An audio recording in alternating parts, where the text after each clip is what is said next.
Салам достор, биздин каналга жазылыңыздар. Башкалар көрсөтпөгөндү биз көрсөтөбүз. Ар кандай атага балдарынын жабыр тартуусу бул аябагандай каттуу оор. Өзүңдүн жаның ооруса чыдайсың. Балаң баратып мүдүрүлүп кулап кетсе, жүрөгүң оозуңа кеп деле калган учур болот. Аллах Таала жакшы көргөн инсанына сыноолорду берет экен. Карап көрсөңүздөр, Кур'андагы аталган бардык пайгамбарлар аябагандай каттуу азаптарды чегишти. Оор сыноолордон өтүштү. Сүйгөн пендесини ушундай кылып сынайт экен. Мына ол дүйнөдө көргөн азап бул бир тыйынга татыбаган азап бул.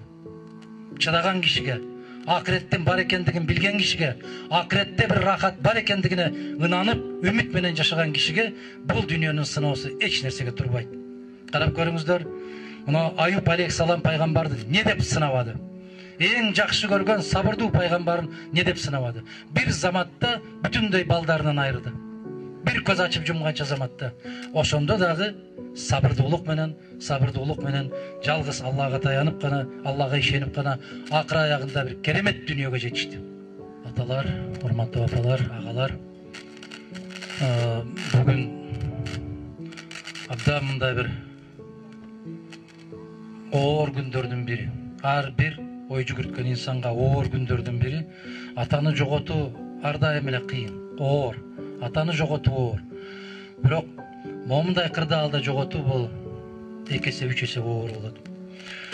Биздин Нуркожо атабыздын туулган жылы дагы, жашап өткөн өмүрү дагы окмуштуудай менин атам менен аябай окшош экен. Менин атам да 33-жылы туулган. Менин атам да ажыга барып келген. Менин атам да акыл эс тарткандан баштап акыркы күнүнө чейин намаздын таштабаган киши. Окшоштугуну эмнеге айтып отурам мен? Ар кандай атага балдарынын жабыр тартуусу бул аябагандай каттуу оор.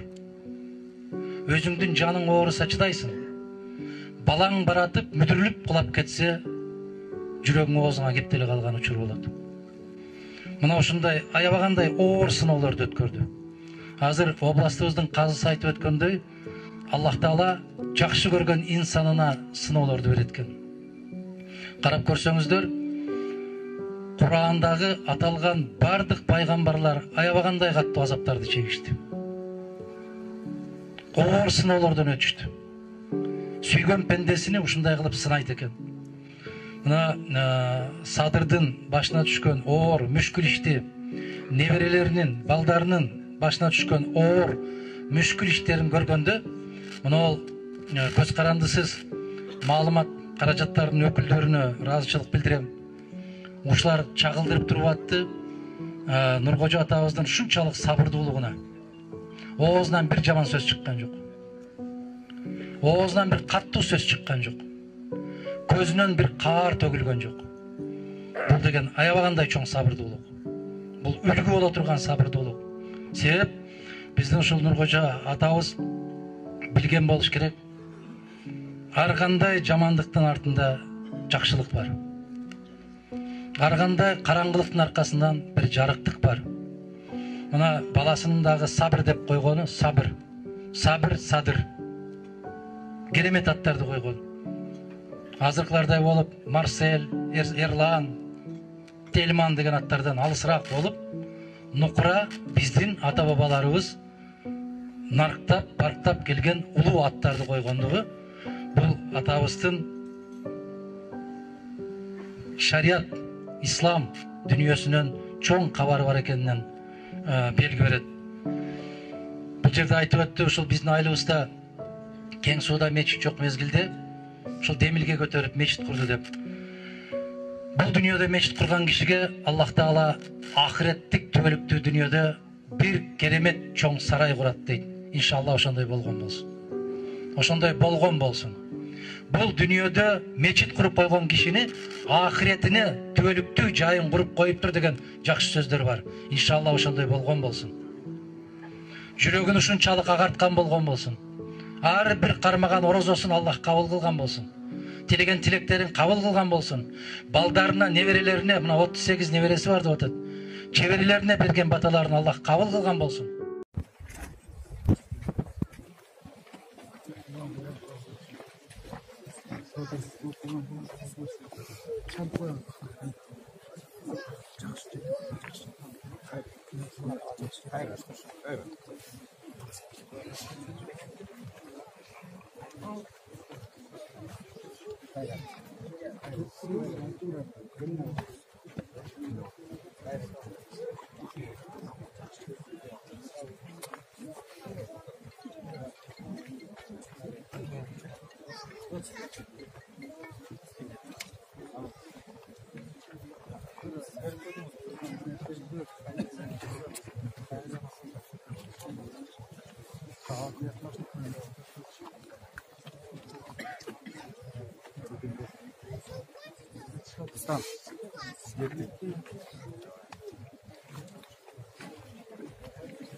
Neyse ki.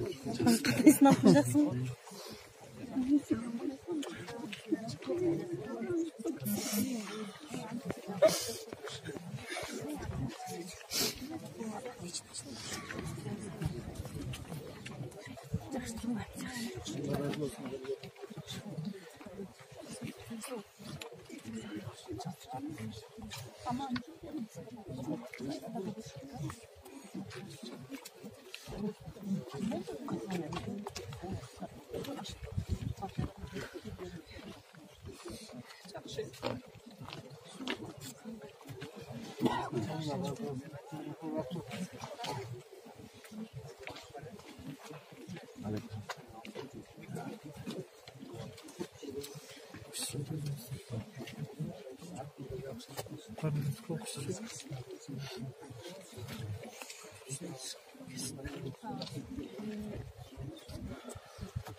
Kadırbek falan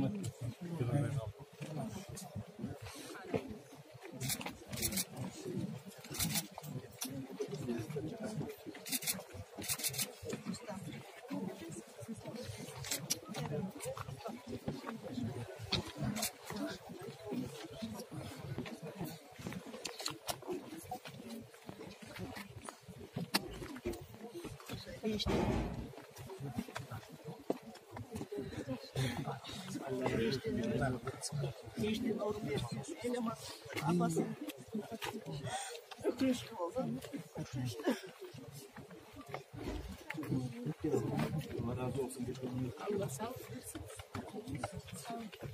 Allah sağlık versin.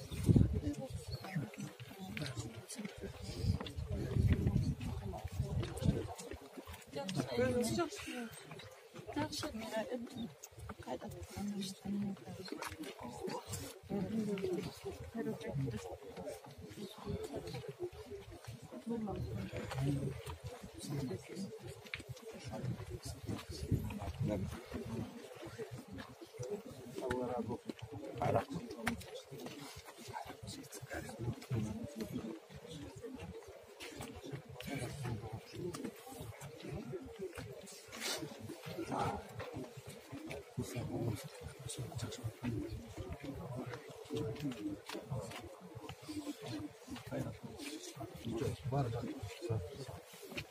Allah razı olsun.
Özüne vakti savur versin.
Cuma. Görmüydü.